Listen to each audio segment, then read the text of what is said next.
All right, fire away. Feels like Bean and Trevor Wilson have had a really good connection going recently. When you see some, I mean, and even before that, but like when you see something like that going, how do you like continue to work that in and emphasize it more? Well, I mean, it's not as much as emphasizing it more, but always going back to, as I've said in here, about making sure that you are aware of capabilities and limitations of all your players. You know, and Trevor has brought some speed to, you know, the last couple of weeks, and had some instances where we thought we could, you know, utilize that, and it showed up, and Jason was able to find it. You know, as Trevor continues to get playing time and competes for it, much like we've talked about here before, that's a very competitive room still with the receiver group, and they're all making each other better. And that as you're pointing out, his production in the last couple of games is a byproduct of him competing every day to play and take reps along with other guys. So I don't know, you go emphasize it more, but you continue to be proud of what they're doing, and you point out, you know, hey, here's somebody who wasn't playing 50, 60 snaps a game, but he's getting his opportunities and making them count, right? And so when anyone asks about wanting to play more, it's about performing in practice, doing it consistently. When you get your opportunities in games, you go out there and you do it, then you can build from there. For you guys as an offense, just what did the bye week look like? You know, the bye week, as you know, it's a combination of things. There's a lot of people that you want to serve. You want to make sure that you're getting your guys healthy, right?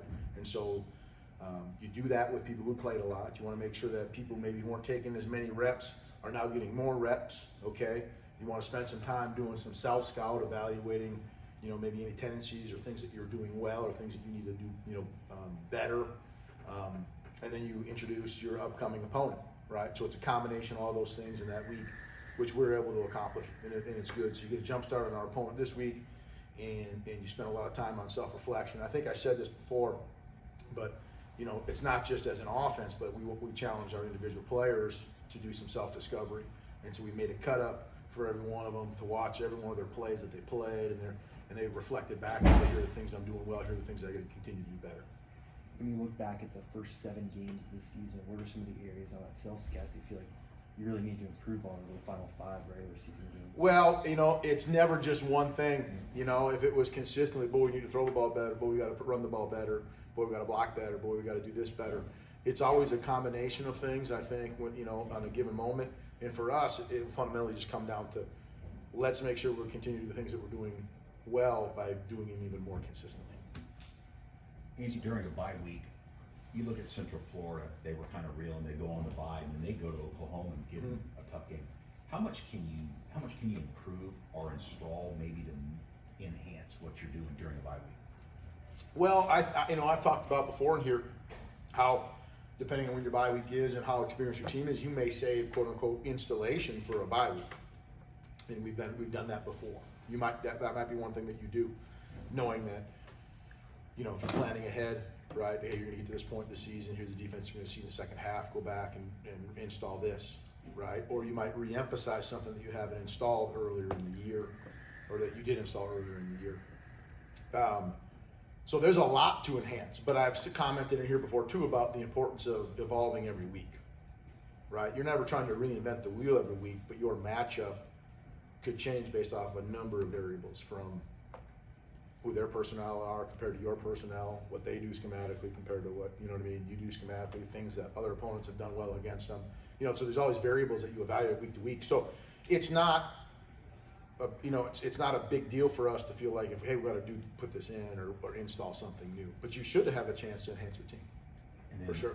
When you watch Oklahoma, what do you see from them? On defense, you know, you see they're very diverse. Okay, the best way I would say it is that they're defensively a version of us offensively. Right, so you have two really multiple groups going against each other, which should be fun.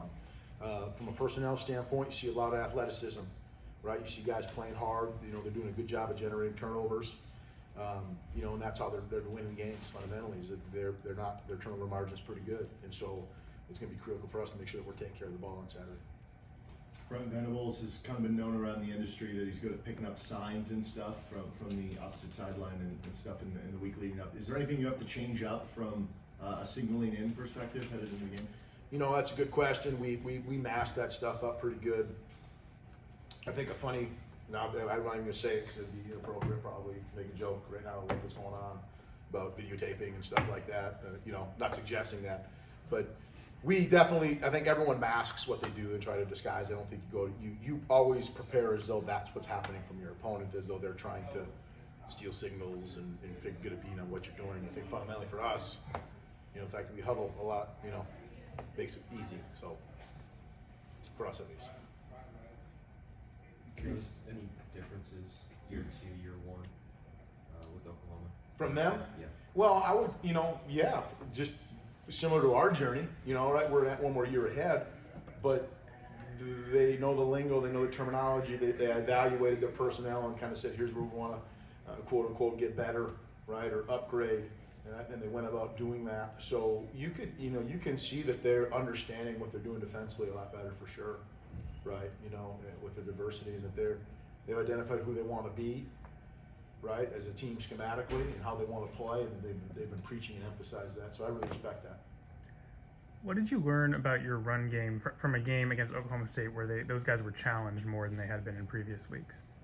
Well, I don't know, you know, what you say, what you learned. I think when you're running the ball well, you're typically, you know, you're blocking well, right? You're finishing runs, your guys carrying the football are finishing runs, and when those things aren't happening, you know, okay, why? Was it because there was things challenging schematically? Were there things that we didn't execute well?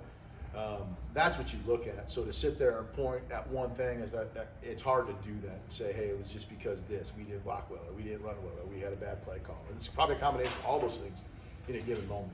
Like I've used it before, you know, planes crash never because of just one reason. It's usually a series of small little things, right, stacked and compounded on top of one another. And that's kind of what that was. But I would tell you the fact that we could go out there and Jason, you know, was able to throw the ball. See, that's there you go, right? Lights off. You can see that, you know, for us to be able to go out there and throw how many yards he did, right? Like we have balance. We have the ability to exploit teams where they're giving us opportunity.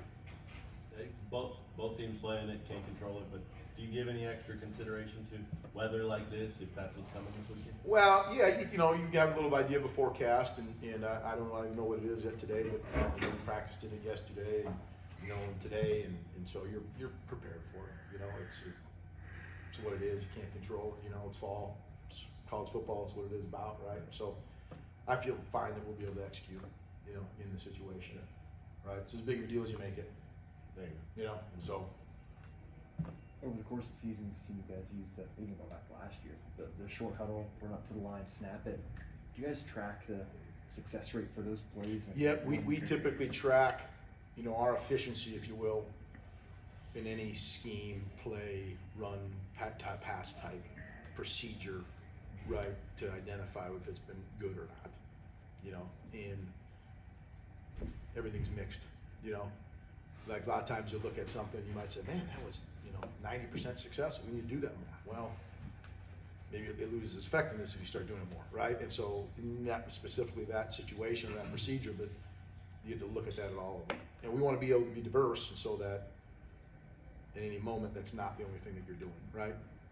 When you guys do that, the quick run to the line and snap, like what is the goal you're trying to accomplish? When you do that? Put stress on the defense, right? There's a lot of different ways that you can do that. I've talked about here before, when you can make a defensive team have to make checks really quickly, right? So their offense is notorious for playing really fast, forcing their opponent's defenses to make calls and communicate really, really quickly.